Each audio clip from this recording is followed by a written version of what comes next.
What up, everybody? Welcome back to Pro Publications YouTube channel. As always, me, Rich. And today I had my debacles with sublimation. I learned a lot, things that I want to share with you guys.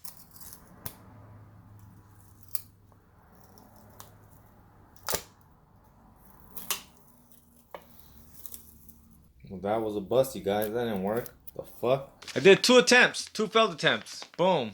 But what do I want to say? You have to buy certain mugs for sublimation printing. Most of the mugs you will find in a 99-cent store or Dollar Tree and things like that, such as these mugs, will not work for sublimation printing. They're coated with some sort of thing that doesn't allow it to occur.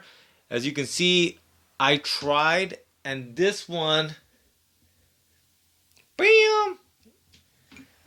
You're able to get a little bit on it, but obviously this is not something you would want to make and sell.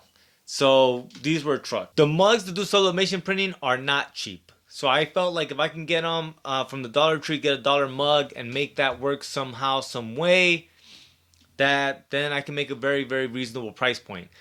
But I couldn't do it. It was a failed attempt. And I want to make sure that it was just the mugs and not the sublimation printer itself, right? Because maybe the Canon sublimation printer, even though people have been saying you can use it for that, you couldn't. Well, I actually ended up using one of the wasted images, because they're wasted because once you put them in the heat mug press, they get all bubbly and shit.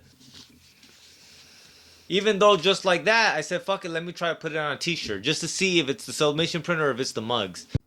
So you can see it kind of came out. But mind you, this was already after I had put it in the mug press. This is already after it had water on it. It was already peeling. So I'm wondering, I feel like it must be okay then.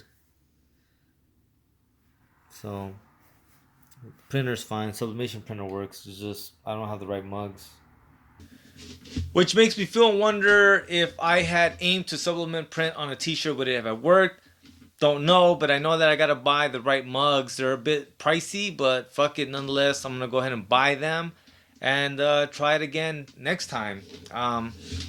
There's a lot of things that go in my head, right? But this is one of those points of like, they talk about like research and development. This is that moment of like, you got to play with it. You got to have fun. You got to figure it out. It was nice to be able to use the printer, to set up the printer. Some of the shit that I was thinking like I was going to show you guys, but it was pretty basic shit of like connecting it to the Wi-Fi. And then the way you format it and the way you reverse the images so it'll be legible when you print them. Like all that shit I thought was pretty basic, but if it's something you guys would like to know, let me know. Like I said, this first attempt, it didn't pan out the way I had hoped. But nonetheless, I will be buying sublimation mugs, something I wish Michaels or fucking Hobby Lobby would carry, but they don't fucking carry them. So I'm gonna have to find them online somewhere. It'll be like that sometimes, you guys, but like I said, you gotta have fun with the process. Don't let it fuck with you. Until next time, you guys, lates. Fight the fascists.